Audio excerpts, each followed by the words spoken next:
Kaleidoscope.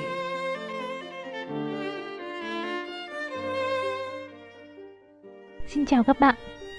Welcome to the third episode of Kaleidoscope Viet.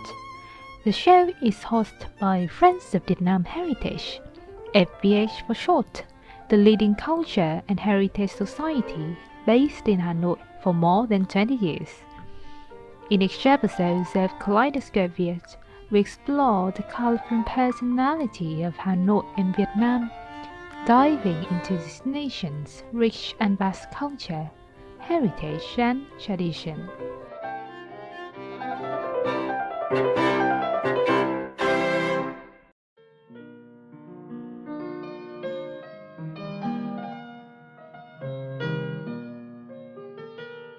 But I believe whoever has the chance to listen to his music, I think they could easily fall in love with his music.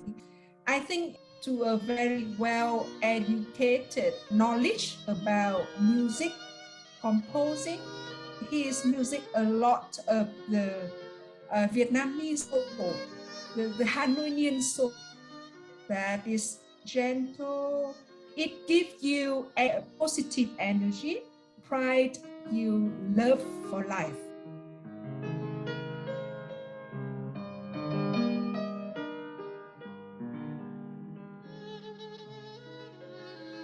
He said to me, when you have a pure soul, it has to be full of love. And I carry my love for nature, my love for people, my love for life through my sonatas. A sonata is like a beautiful young lady which has no makeup. It's pure.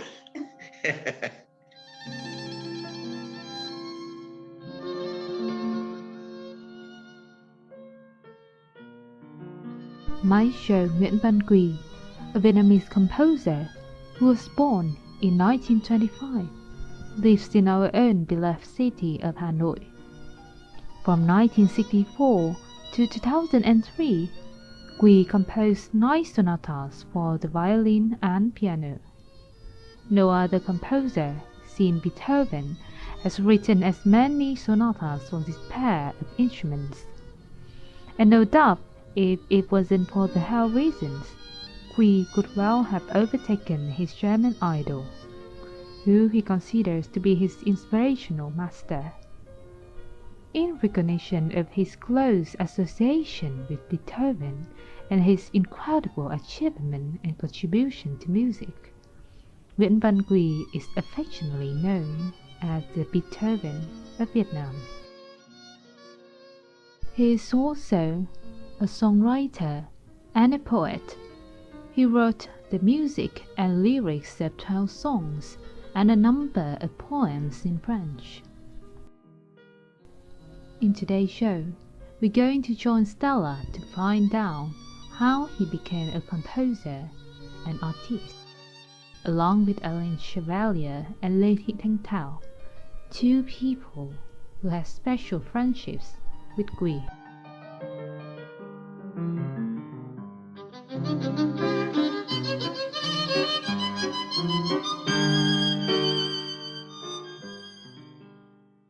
So welcome, my name's Stella from FEH, and welcome today. I'm joined by a very good friend of Friends of Vietnam Heritage, Alain Chevalier, who's Swiss, and he lived and worked in Hanoi for years. And now he is in Switzerland, where he's been stuck since COVID, but hopefully we'll be able to come back soon. And Alain is one of Quý's best friends. So Alain, I still remember 3 years ago, 30th of October 2018, we were in Eunice Auditorium recording that amazing concert for Quỳ, and that's thanks to you. So I want to say a personal thank you, Alain, for introducing FEH and a wider community to Quỳ. If you want to share how you first met Quỳ. Thank you very much, Stella. Thank you so much. It's a great pleasure to see you again. I have to say I envy you. Yes. For many reasons. One of them is that you are still in Vietnam and I had to leave Vietnam, unfortunately. Yeah. I envy you also because you have 30 degrees of temperature, of weather, temperature now in Vietnam, and I have 15. 15. Half of that. You can see I have a sweater, I'm cold, and the thought of you and my dear Vietnam makes me warm. Oh. The UN school in Hanoi, a wonderful performance of Qu위's sonata. That's how we met. Yes. It is true that I met Quỳ 20 years ago at church. One Sunday morning at the cathedral, the big church in Hanoi, there was an older Vietnamese man sitting next to me, and then he talked to me in French. I mean, I expect older people in Vietnam to speak French. I do, of course. And my own view is that usually when you are above 80, Vietnamese person, you still speak French. You have, because they practice French for a long, long time, so they did not forget. So this nice, gentle, older man sitting on my right side at church, he said, do you come very often to this church? I said, yes, I come every Sunday morning. And he said, who are you? And I explained, I'm from Switzerland and I'm working with the government of Vietnam. Yeah. Oh, really? What do you do? So I explained, I'm in economics and trade. Yes. And then I said, but who are you? And he said, I am a Vietnamese composer. I said, oh, very interesting. And then I said, I would like to know more about you because the church service was ending. So I took him to Mocha Cafe, which is next door. Yes, and it's still there. Yes. Still there, yes. And I said, let's have lunch and talk about it. And I found that he was a Vietnamese composer. And I said, you must be very well known. He said, when I was younger, I was well known, but now nobody knows me anymore. So that clicked in my mind, and I thought to myself, here I am in Vietnam, working with the government of Vietnam, working with the Ministry of Industry and Trade, working with business enterprises, with business associations, etc. And there, I'm helping the greater cause or the macroeconomic cause. But there is a micro cause here. There's one man who is good. And I have to help him too. I cannot always be helping at the higher level. I have to help at the individual level. Yes. So then we agreed. He said, I will give you recordings of some of my sonatas. I listened to the sonatas and I thought, really, this is good. I'm not a musician, but I'm a lover of music. It's different. So from that time on, we started beginning a friendship, and the friendship has been for about 20 years. That's amazing. From that time on, I sort of adopted him, quote unquote, adopted him as a great man who is lonely, and I have to do something to help him and raise his profile. Alain, that's so lovely. Did you listen to every single one of his sonatas when he gave them to you? No, he did not give me everything because he did not have everything. Yeah. As you know, he wrote 9 sonatas, but he gave me about 3 or 4 sonatas. And I thought they are beautiful, beautiful. And then what I did later on, I said, we in Switzerland, we love music, we love arts, we love culture. And I have a friend who in Geneva who has a foundation which is giving prizes every year, which is called Cultural Heritage Prize. And I will talk to him next time I go back to Switzerland, because I used to go back from Hanoi fairly regularly to Switzerland. So I talked to my friend here in Geneva and I said, hey, every year you're looking for somebody who is in the world, not especially in Switzerland, but in the world, promoting culture. I have somebody for you who is promoting the sense of Vietnamese beautiful music. Yes. Would you like to award a prize to him? He said, first I have to listen to his music. So we listened together, etc., etc. And he said, yes, his music is very interesting. And I told him more about his life, because by that time I knew more about Qu위's life. And then I went to see the Swiss ambassador in Hanoi. And I said, Mr. Ambassador, you have in some of your activities as an ambassador, you have a cultural niche, also cultural segment. Yeah. Could we organize, as part of Swiss contribution to Vietnamese culture, a recital, a concert in your home? And he said, yes, but you have to help me with the logistics. I said, no problem. So I helped him with the logistics in the sense that I made the invitations. And then I said to him also, we have to do something for entertainment. He said, don't worry, I will organize a buffet. So he organized a beautiful Vietnamese buffet. Yes. And then I introduced Quỳ to the ambassador, of course, and I said, this is going to be our guest at your residence, at your home.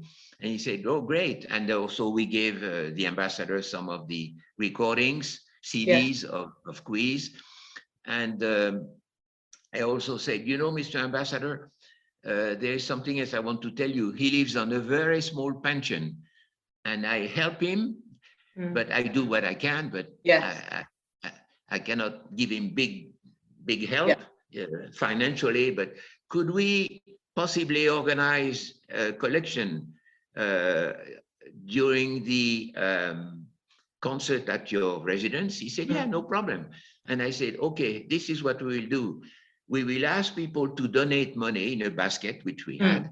And then in exchange, I will record one of his sonatas, number 8, which he likes very much, and we'll give it as a token of appreciation to everybody. And that's what we did. Oh, brilliant.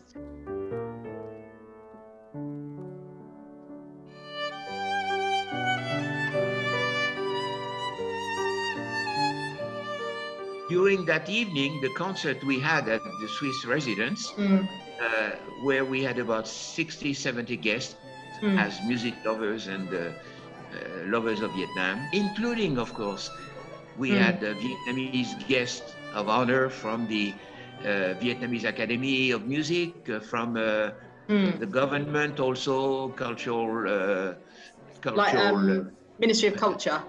Ministry of Culture, etc. So we had some prominent Vietnamese guests as well. And then we organized also to play one of his sonatas. We organized a violin player and a piano player, which Quỳ had chosen. Yes. And then we rented a grand piano, and then we had this beautiful concert.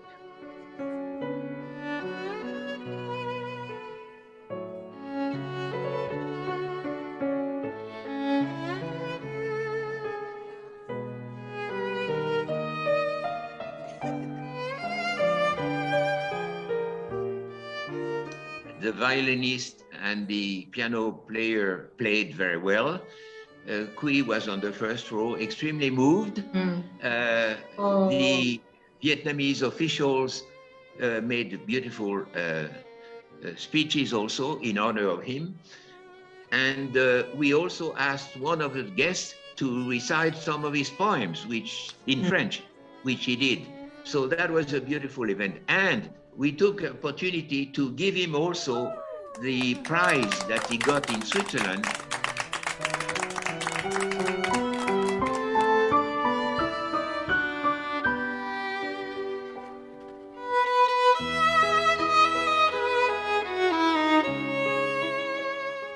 In fact, my friend in Geneva asked me, could he travel to Geneva? And I said, I'm not sure, because, Quỳ, oh my Lord, yeah, that'd be. I mean, Quỳ was very optimistic. He said, yes, I can travel. But then at that time, he was 80 plus. So I thought, it's a bit risky to make it. It's a long trip, Hanoi to Geneva. I don't want to take a risk. So my friend in Geneva said, okay, I can travel myself, but eventually he could not travel. Yeah, oh, it's a shame. I know. He asked the Swiss ambassador to represent him. We handed him the prize, which he has in his home, framed. Certificate, I've seen it, He has in his home. I think that's the end of that story, initial story.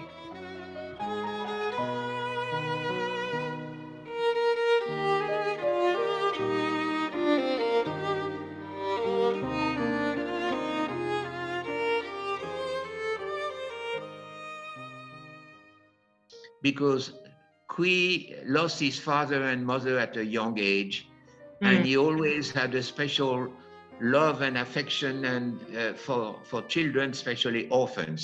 So what I want to say, which is fantastic, the money we gave him, he gave most of it to an orphanage in Ho Chi Minh City called Mai Lien.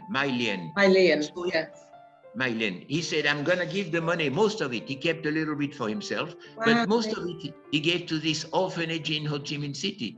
Because he said, I was not an orphan, but I lost my father and mother very young. I want to make also a gesture of appreciation to Vietnamese orphans. Oh, amazing. Oh, he's amazing. He's amazing, man. He's amazing. An amazing man, yes.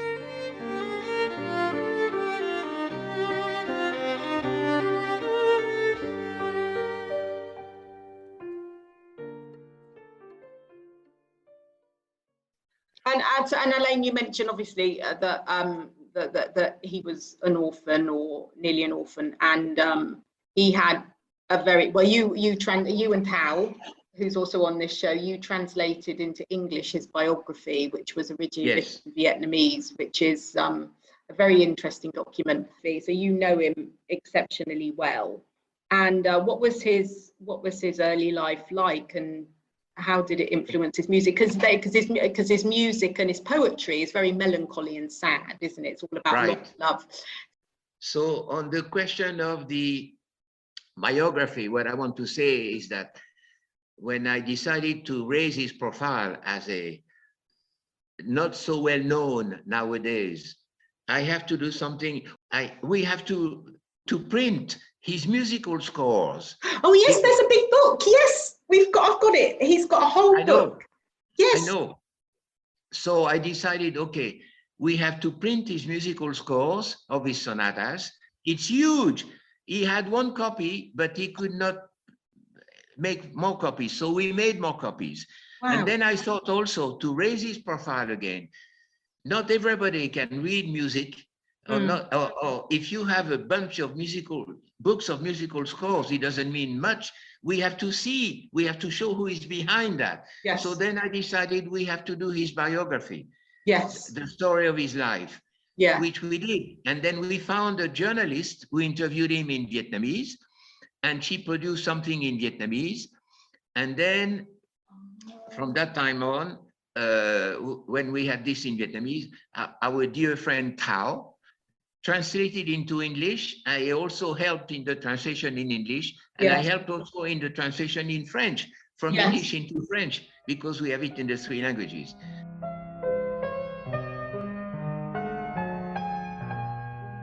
Tao has been visiting him very graciously with friends. Tao was a colleague of mine. We worked together for many years. She's a colleague and a friend, dear friend. Wonderful lady. I know her family very well, her husband, her children, I know very well. I talked to Tao about my friend Quỳ, and then Tao has a very good heart. I introduced Quỳ to Tao, and then they spoke in Vietnamese, and there was a funny moment when he kept on speaking French to Tao, and because for him this is second nature, second nature. But anyway. And then Tao, from that time on, she asked me, what does he need? I said, you've been helping with the translation from Vietnamese into English. Thank you very much. It's extremely precious that we did that together. And I said, but he also needs money because he has a very small pension, and I don't know how he can live with a small pension. We gave him opportunities to make some money, some friends also. We helped him with medicine, with the various things he needed, of course. But Tao said, okay, I'm going to gather some friends, which he did. And we are going to go to his house regularly, and we'll talk to him because he needs company. He's a very lonely person, as you know. She organized meetings, regular meetings with him at his house, Tao's friends, and they all contributed something which they gave him. That's Tao. That's nice, yeah.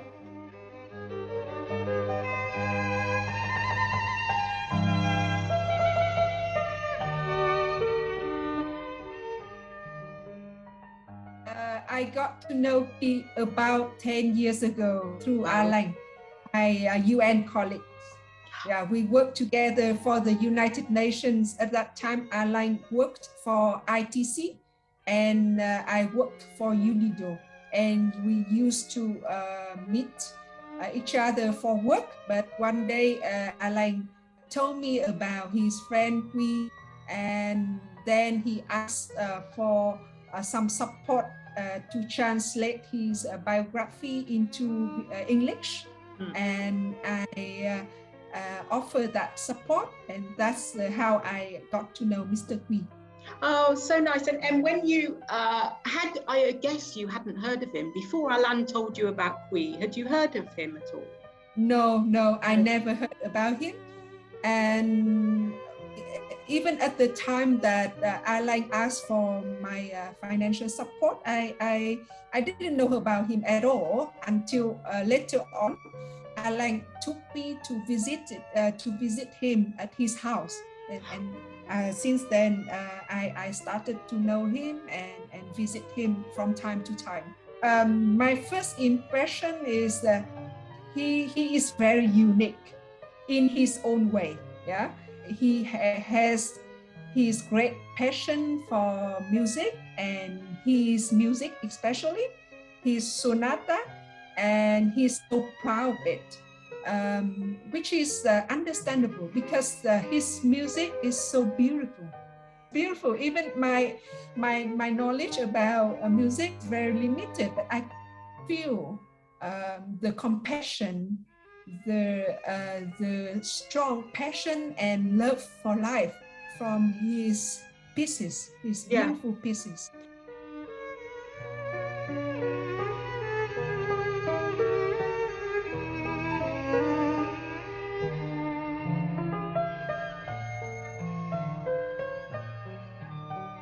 After I knew and met Mr. Quỳ for the first time, I took my family members to visit him. Yeah, because luckily I got married to my husband, who has a family who love music a lot. We sang, we play guitar together. So, and they didn't know about him.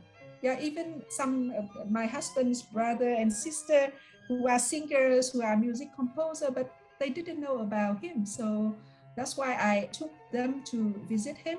I also took my kids to visit him just to inspire their love to music, but also want to have them get experience in like sharing love, sharing compassion with old people. And then I have a group of friends who also, we do some kind of, I don't want to call charity, but we just want to say like we want to share compassion with people, especially lonely people, old people. So when I know that his health is getting worse and he couldn't go out anymore, we did visit him very frequently, almost monthly, just to listen to him and then show respect to talent. My friends, they didn't know much about music like myself, but we can feel the music, can feel the love for music through him. And we are so happy that we could light up his life a little bit when his energy is down because he couldn't go out and meet people.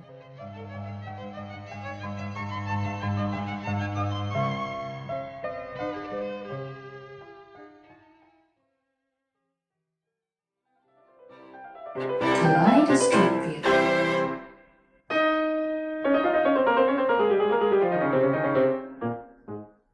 Hi, I'm Stella, the Vice Chair of Friends of Vietnam Heritage, or FVH for short. For those of you who are not familiar with what we do, we were founded in 1999, over 20 years ago, and since day one, we've been telling the story of Vietnam's culture and heritage to anyone and everyone who loves this country. As far as we know, FVH, based in Hanoi, is unique in Vietnam. We are the only organisation to bring all cultural activities together under one roof. So how do we do this? We run many activities, including around 25 Hanoi city walks in English, Japanese and Spanish, exploring the city through the eyes of the locals. wandering down hidden alleys and revealing the stories behind the buildings. Leading academics and professors share their knowledge in small group discussions, giving us a chance to dig down deep into a topic. Our excursions go off the beaten track as we discover artisans and villagers eager to tell their stories, while our book club reviews Vietnamese literature and authors. These highlight just a few of our many activities, and if you would like to find out more about us, please email us at hello@fvheritage.org, and our website is www.fvheritage.org.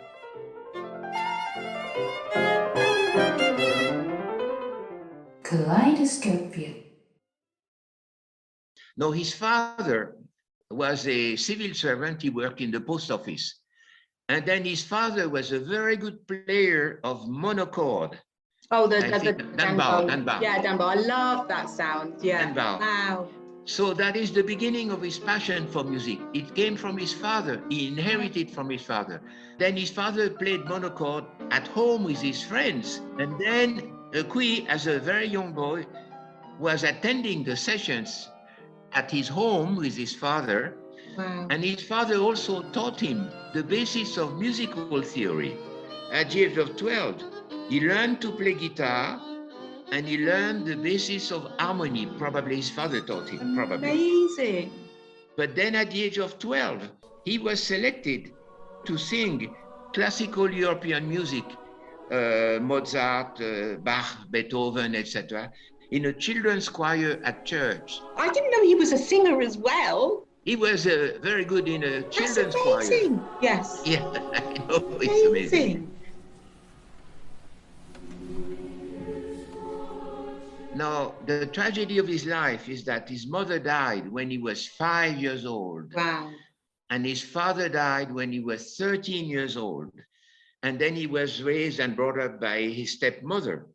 So this tragedy in his family, that he was an orphan at that means in the years 1938. Oh, yes. So that brought to young Quỳ a lot of suffering, but it also gave him a great desire to live and an extraordinary energy, which is shown in all of his life. I mean, he's been suffering all his life because he's very fragile, emotionally speaking, which is why he does such good work in his sonatas, which expresses suffering. Typical composer. Composer, yeah. Then what is amazing also, as you know, in 1941, the Japanese came to Hanoi, and at that time, the French schools were closed. And you had in 1941, and Quỳ was 16, you had a lot of French families who could no longer send their children to French school. So in order to make money, Quỳ started tutoring in the French language, which he spoke very well.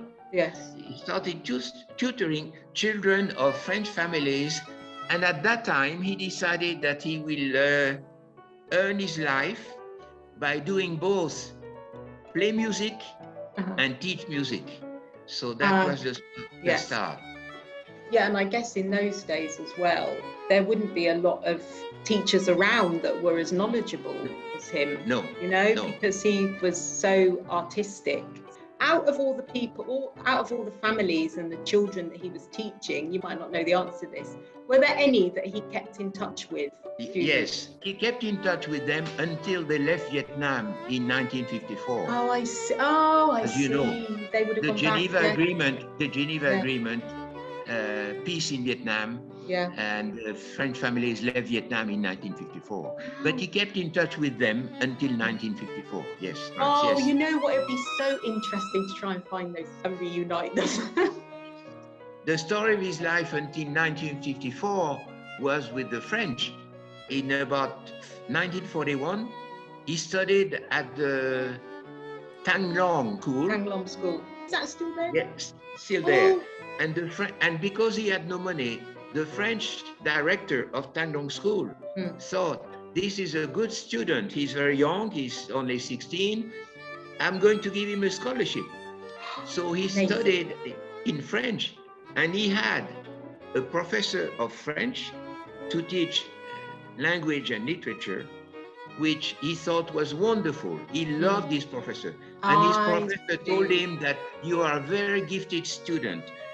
So he was so motivated by his French professor that he started to write text already at the age of 16 in verse and in prose. And he said to me, the French language for me is extremely beautiful and extremely romantic. And he's a romantic at heart, isn't he? Very. And it fits his personality. The French fits his personality. Beauty and romanticism is exactly what he has reflected in his music. Wow, well, French is the language of love, isn't it, as they say? But then another thing very interesting happened. When he was about 17, he started to study at the School of Civil Engineering in Ningbing. Really? And the interesting thing is that after 3 months of studying civil engineering, he quit because he could no longer, he was not very interested in civil engineering. I think he was probably sent there. He was playing guitar all the time. And then his professors at the School of Engineering told him, you better continue playing guitar because you are not a very good future civil engineer. And then he started teaching music to an association of artists at that time. And when he was 21, in 1946, he joined an orchestra and he played guitar for patriots who was resisting the war in the province of Nam Ding. He's always been a great patriot. He loves his country, he loves Hanoi. So he was not a fighter, but he was fighting through his music, if you like. Yeah, exactly. So he joined the war effort through being an artist.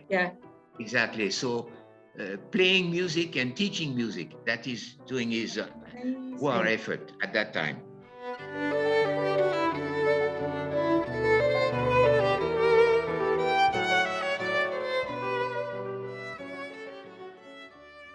Before 1954, the French were still there, and his French friends in Hanoi said, you are very good as a musician, you should take courses by correspondence with a famous French school because you need to learn harmony.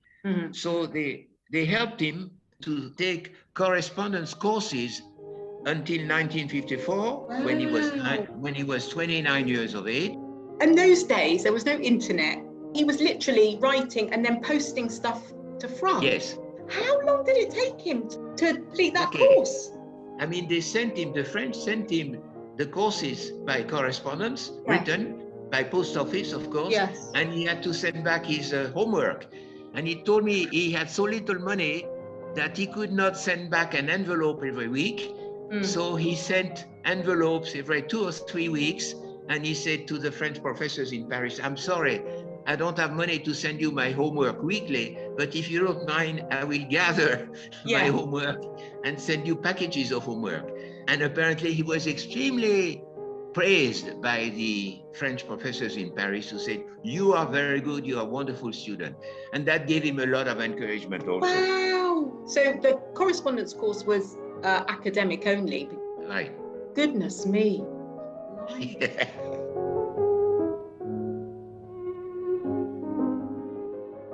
With the training the early training he got from his father, the lessons he got, he learned to play guitar and bongo, sideline, and then practicing music, playing guitar with the patriots, anti-war patriots. He perfected himself. The French correspondence course, which was academic only, helped him a lot.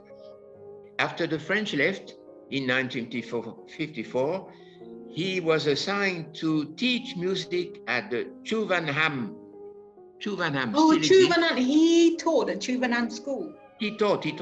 That's amazing, which is like, that's one of the gifted high schools, always been one of the high schools. Oh my goodness me, amazing. So he taught music at Chuvanham after 1954 for 6 years until 1960, when he became 35 years of age in 1960. And in 1959, he was 34 years. He was asked to create the Department of Music at the Teachers Training School in Hanoi for teachers who wanted to teach music. He did that for 19 years until the year 1978. Alain, so to backtrack a bit, at that point, he was highly respected, very famous, and regarded as an authority on music. Yes. Goodness me. And now not many people know him. No.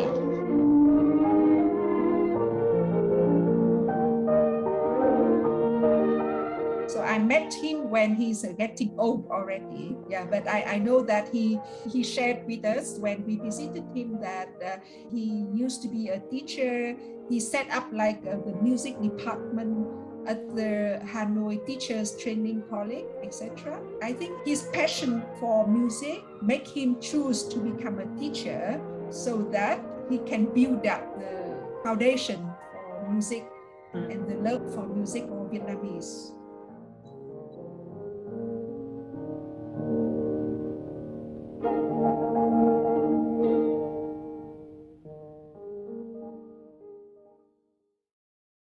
So you mentioned before about Quỳ loving French and how romantic it was, and French is the language of love and romance, etc. But he's, apart from his very hardships in life, he's also had hardships in his romantic life as well, because he did fall in love with a girl. He wasn't allowed to marry her, I believe. Yeah, and exactly. He's never forgotten that. And interestingly, you know Van Cao, who was the composer of the Vietnamese national anthem. Van Cao was a composer, very poor, and he fell in love with a lady. And they were allowed to get married because their friends and family pushed for them to stay together. And they were happily married till Van Cao died.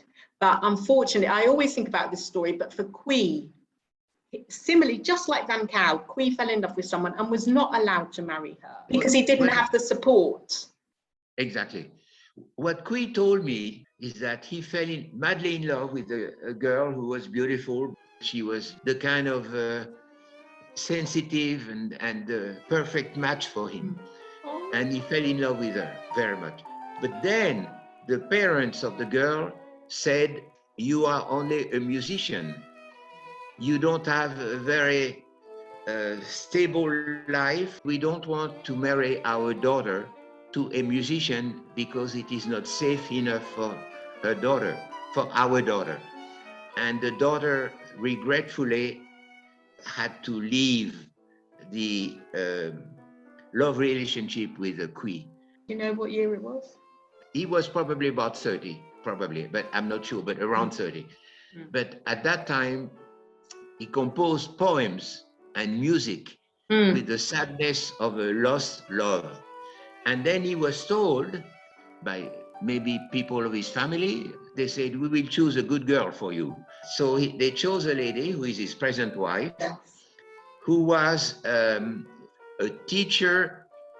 She was teaching French to Vietnamese pharmacists and doctors who were going to France to upgrade their studies in Vietnam. And the lady, his wife, spoke French very well also. She's a little younger than him. Yes. And he got married to her. And he had he has two sons from her. Sons, okay. Goodness, so she was clever as well. Oh, yes. Educated. Oh, yes. So, yes, so that gives a little insight into the sadness, because I know a lot of people say that his sonatas are very melancholy and his songs are very melancholy, because he wrote 12 songs, was it? He wrote 12 songs, yes. 9 or 12 songs in French as well. Yes. And he wrote the lyrics and the music. Yes. Well, I can tell you that his songs are very diversified, and they are about love, and there are also some songs about the Vietnamese victories in war. Oh, I see. Okay. Patriotic. And there are some songs about children also.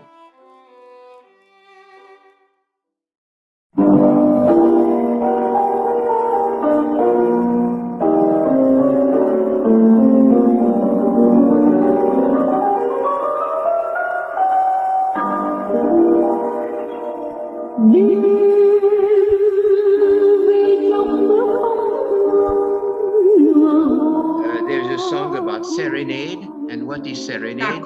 Yeah, that's exactly. Serenade is at night, you play music to your loved ones. You go this is an old tradition. You go to your loved one and you play music. Serenade means in the evening, at night.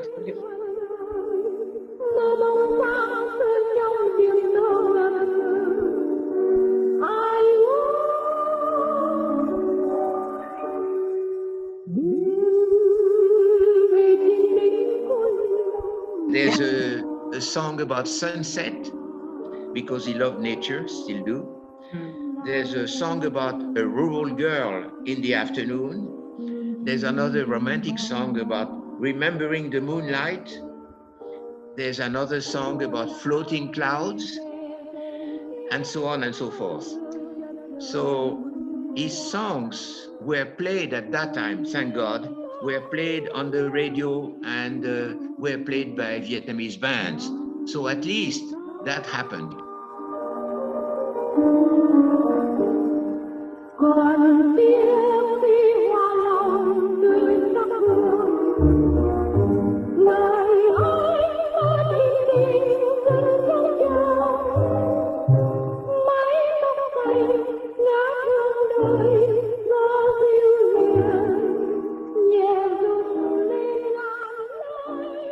I did some research. I realized that his songs are sang by very famous singers in the old time. In the 1960s, I see many famous singers like Thái Thanh, Khánh Ly, Lê Thu. Yeah, it's really unfortunate that the current generation, or even like my parents' generation, didn't know about his music.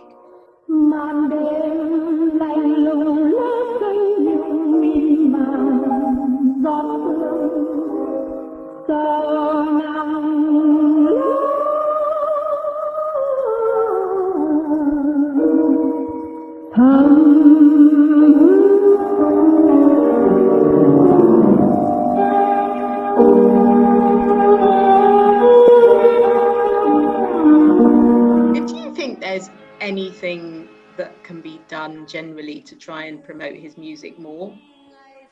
Yeah, indeed. Thanks for filming this opportunity. I used to think about how to make his music more popular, but then I almost forgot. So really sorry, I feel guilty now. But we could start anytime. And in fact, I have some network of Vietnamese friends that I was thinking this morning that I should talk to them and discuss how to make his music more known, more popular among Vietnamese community. So I think through their network and knowledge about music, maybe they could help me.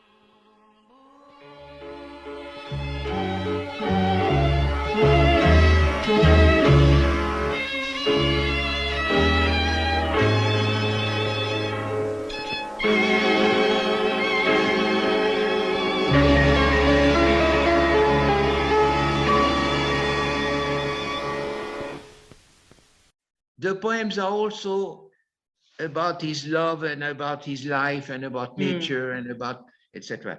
And there's a famous poem. Pensons à toi. Pensons à toi means This is one of his favorite ones.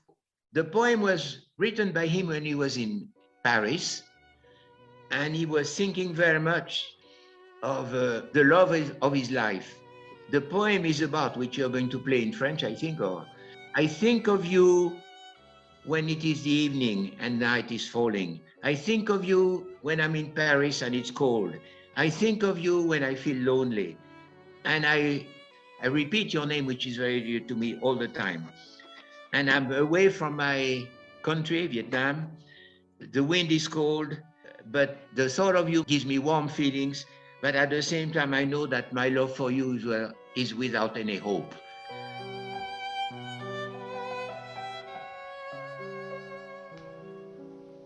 Je pense à toi quand le violet assombrit le soir. Je pense à toi tous les soirs au brouillard froid. Pensant à toi, je me sens solitaire et je murmure sans trêve ton nom, toujours cher à moi. Je pense à toi loin du pays natal, je pense à toi quand le vent froid erre en rafale. Je pense à toi, sachant mon amour sans espoir, et je murmure sans trêve ton nom, toujours cher à moi. T'aimant, je rêve d'être un souffle d'air chaud, doucement je t'enlace comme un léger bandeau. T'aimant, je rêve d'être une fleur embaumée, pour que ton cœur de son odeur soit imprégné. Je pense à toi quand arrive la saison, laissant joncher les feuilles jaunies. Je pense à toi quand le ciel gris fait tomber la pluie. Quoique le temps s'écoule, suivant son cours, pensant à toi, je murmure sans trêve ton nom, pour toujours cher à moi.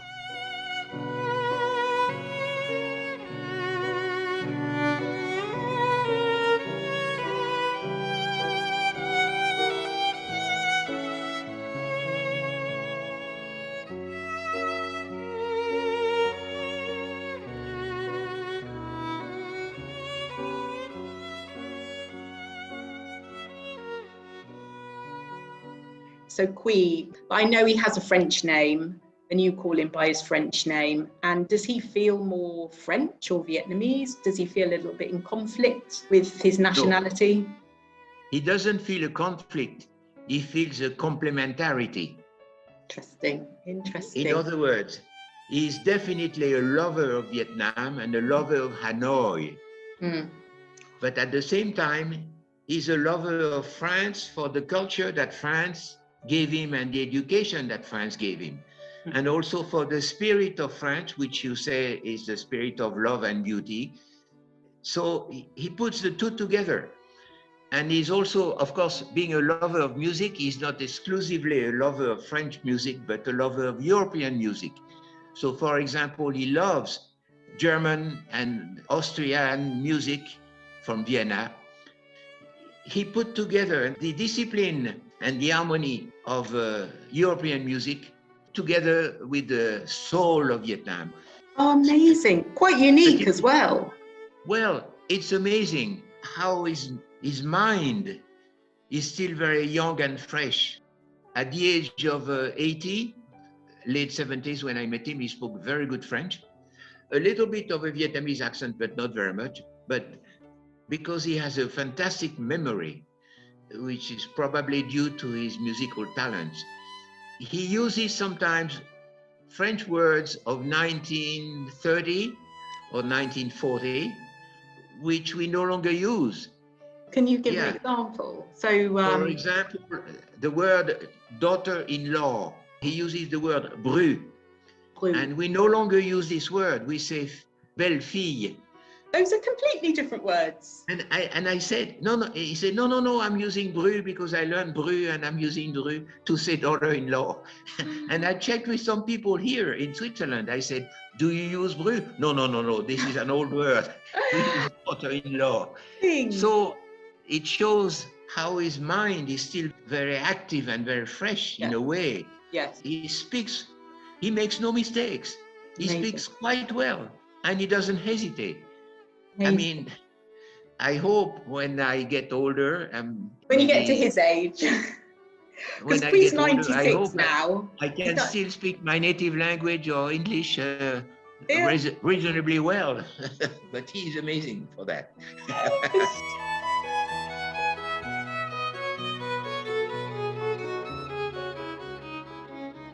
He's so talented. His mind is so sharp. Yeah. And he has very good memory. When talking to him, looking at his sparkling, shiny eyes and his smiley face, it's so inspiring. He gives energies to us. I really feel grateful and thankful that we had the chance to meet him. When you go to see him, because obviously he's getting much older, does he lead the conversation? Do you just let him talk and let him talk whatever thoughts come into his head? Because he does go all over the place sometimes, talk a bit of Vietnamese, bit of English, bit of French. Normally we came and we listen, yeah, because I think that's the basic needs of an old and lonely people. Yeah, they need to be listened. So normally we came and listened to him and give some praise, feedback during our 1 hour visit. Yeah. So he the lead in conversation all the time. Yeah. I know he told me in the past that he used to have some of his students came to visit him sometimes. It must have been a long time ago. Have you met any of his former students? I think I met some expat students, shortly. Yeah. He introduced him or her to us, and sometimes we also met some expats visiting him at his house. Yeah, I'm glad that he still got some students that he could share his love and knowledge about music. But it's years ago. Recently, he couldn't do that anymore. Yeah, but you know, he still likes teaching French, because we've got one of our committee members who was learning French. So he insisted that she comes round for French lessons. And he keeps saying to me, I'll teach you French, I'll teach you French. You know, and I think it's important for him to feel that he's still wanted and needed. Exactly. And he's a very kind man. He thinks about other people, you know, like Alan got him some fans to keep him warm heaters, you know, and he's insisting to Alan, are you warm enough at home? Do you need a heater? And he'd be more than happy to give Alan the money to buy his own heater. You know, he cares so much about other people. And yet his life is still very hard because he's very frail. He's got Parkinson's. He's so much he can't do. Very kind. And let me say, like, it's a pure love of a human being, that I think is not so popular in this modern and busy and hostile community. And maybe that's why one of the reasons why he's not so well known. He's so pure, he's so genuine. Yeah, he's not ruthless, he's not aggressive, he's not commercial. He has a very strong inner strength, very profound inner strength. He knows who he is, what is his talent, and he got his pride. He's so proud about what he produced, but it's not like the arrogant attitude. It's just, I know who I am, and I don't care whatever others thinking of me. Yeah, so I think that's a very precious personality that we have to learn from him and build up for ourselves. His house is beautiful. So for our listeners, he lives in a villa that was built in the French times in Quang Bich Street, which is a beautiful street.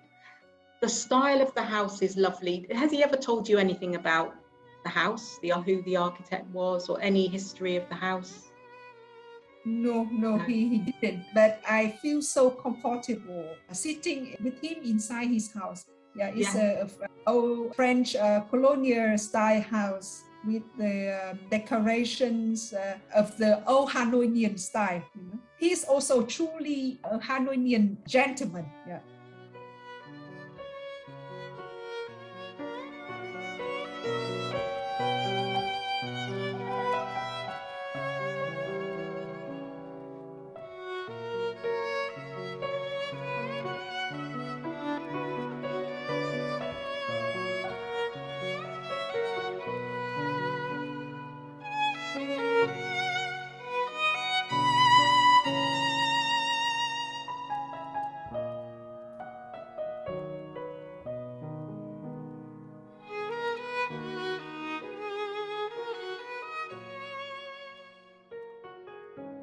His French connection, music connection, apart from the fact that he was taught harmony by French professors in Paris before 1954, and the French left, as I said, in 1954. but he then by himself, he made money, little money by teaching and creating the Department of Music at the Teachers Training School in Hanoi, etc. Yes. And between 1964, when he was 39 years, until the year 2003, when he became 78, he composed his 9 sonatas for violin and piano. For 3 times in 93, 94, and 96, he was invited by the French Conservatory of Music in Paris, which is a prestigious school, to introduce his sonatas and share his sonatas. So he made 3 trips to France when he was, imagine, 68, 69, and 71 years of age. So his travel days started when he got older. Yeah, exactly. When he was 79 and 81, because of his reputation in France, he was a member of a French Association of Musicians also. When he was 79 and 81, there's a very famous French violinist called Isabelle Durin. She came to Hanoi and she she played his sonatas number 7 and 9.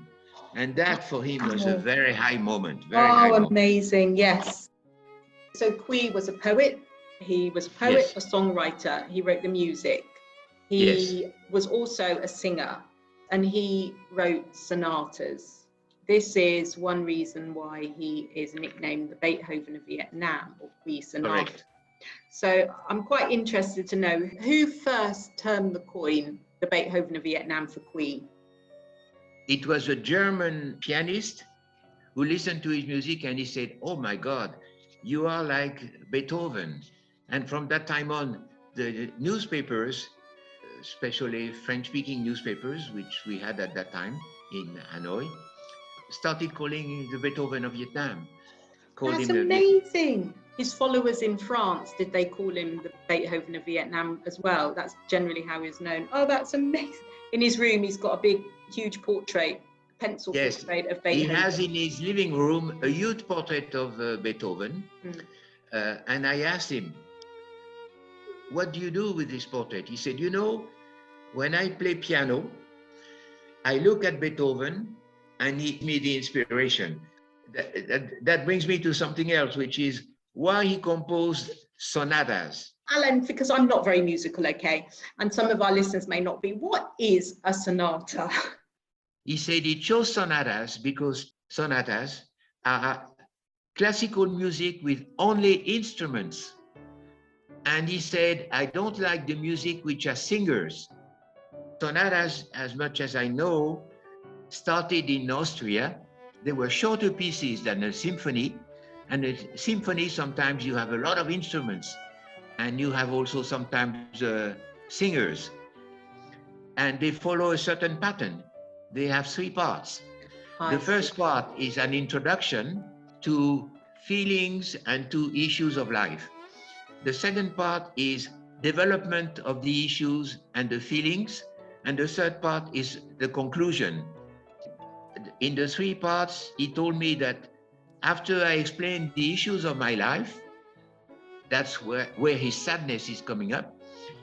I go deeper into those issues and feelings, second part. And then he said to me, in my third part, I don't want to leave it sad. I try to show how to reach happiness, and I try to show how to make life more beautiful. So that pattern in 3 parts, shorter, he told me that this is the type of music without any words that is abstract, but can carry best my deep feelings, he says. Just like his life in a way, because a sad life, melancholy, yet he always found a way to get through it and be happy. And even now, Alan, he's happy. He's very happy. He's quite happy listening to his music, you know. So yes. This is for the violin and piano, but he can't play the violin. No. So I don't know if he can't, because I think he probably could. But he always told me, when I compose my sonatas with violin and piano, I compose them on the piano, but I have violin in my in my mind. He's able to imagine, as he plays the piano, the other part, violin, in his mind. He told me also that the piano is a reflection of the purity of the intelligence, but the violin accompanies the piano to reflect the different states of the soul. So it's a mixture of pure intelligence and soul. And that is a mixture of Quỳ. Yes. So it's almost like the violin and the piano, the sonata, it is Quỳ, so Quỳ sonata. He's a genius, isn't he? And then when I asked him, why you chose sonata again? He said to me, when you have a pure soul, it has to be full of love. And I carry my love for nature, my love for people, my love for life through my sonatas. A sonata is like a beautiful young lady which has no makeup. It's pure.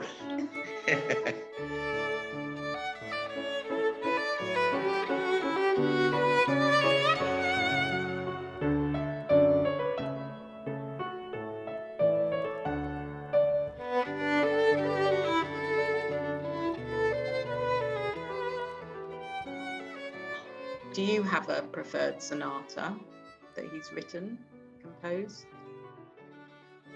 Sonata No.8. And we played that in the Eunice concert, and Alain Yes. played it, and it's Quý's favourite as well. And I like it because it's the one that I've heard the most. It is lovely, but I wouldn't know how to compare it with the others. Why do you like Sonata No.8? But I feel the positive energy. Even it's only Mr. Quý's music starts with quite a sad melody. Yeah, we can feel the sadness, but I call it is a positive sadness. You are not depressing. You feel energized, and normally it ended with positive message, positive melody. It reflects his attitude to life. And it's like his personality and character is visualized through his music. He's written about himself almost, which is quite interesting. I'm not a composer, so I don't know whether that is intentional or an accident, or that did his music make him? Was it his music that created his character? I don't know. It's very interesting. Yeah, he used music to express himself. I think that people use different means to express themselves, and Mr. Quỳ, he finds that he's happy when he could express himself through music. What he wants to say, what is his message to life, it shows a profound love for life.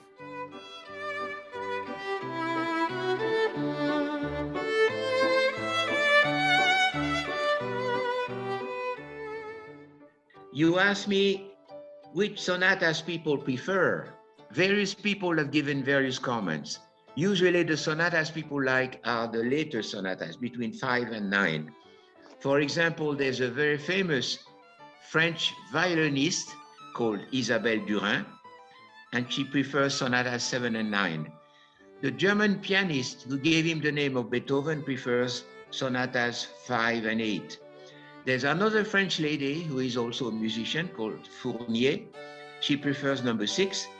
And there's another French musician, he prefers 8 to 9. And when I asked him which sonata you prefer, he says usually my later sonatas and number 8, the one we played at the Swiss ambassador's residence.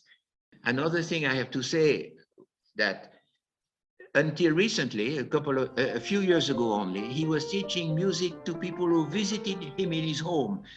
And there's a French man, young French man, now about 35 years of age, married to a Vietnamese lady, who is a musician, and Quỳ taught him the practice of sonata, and our friend made a sonata based on the teaching of Quỳ, and our friend is very proud of it. That's amazing. So clearly, Quỳ is an excellent teacher. Yes, yes. To be Mathieu able to teach somebody how to... Mathieu is the name of our friend. Mathieu, yeah.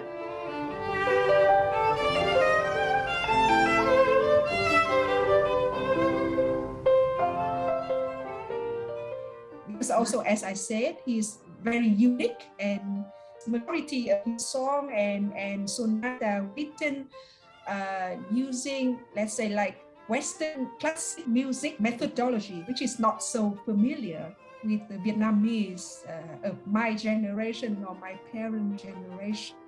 But I believe whoever has the chance to listen to his music, I think they could easily fall in love with his music. I think to a very well-educated knowledge about music composing, his music a lot of the Vietnamese soul, the Hanoian soul that is gentle. It gives you a positive energy, pride, you love for life. Yeah, that's how I feel. Yeah. Music.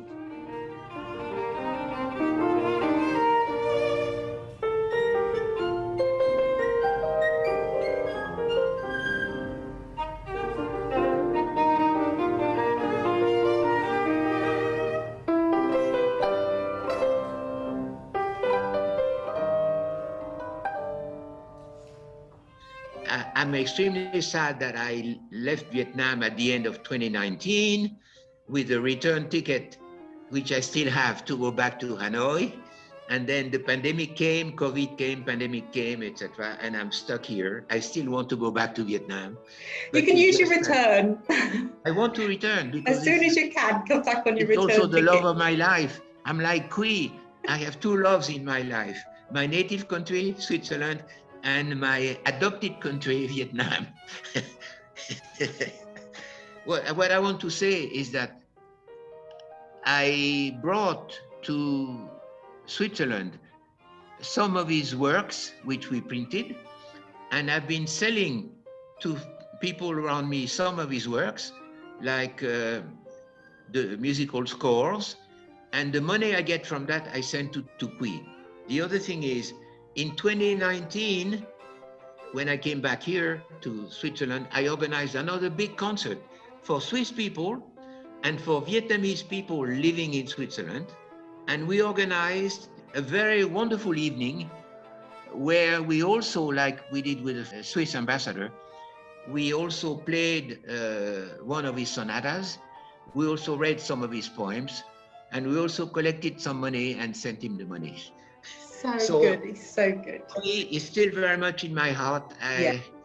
Even though he's an older person, I'm so happy that at 96 he's still alive.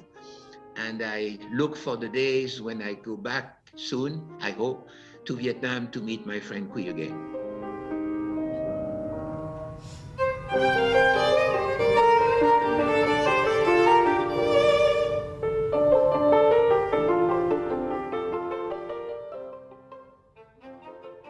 That was a lovely story of a great soul in Hanoi. We hope you enjoyed tuning in and have discovered something new about Vietnamese music. We will be back with another program with a beautiful surprise. Tạm biệt và hẹn gặp lại các bạn.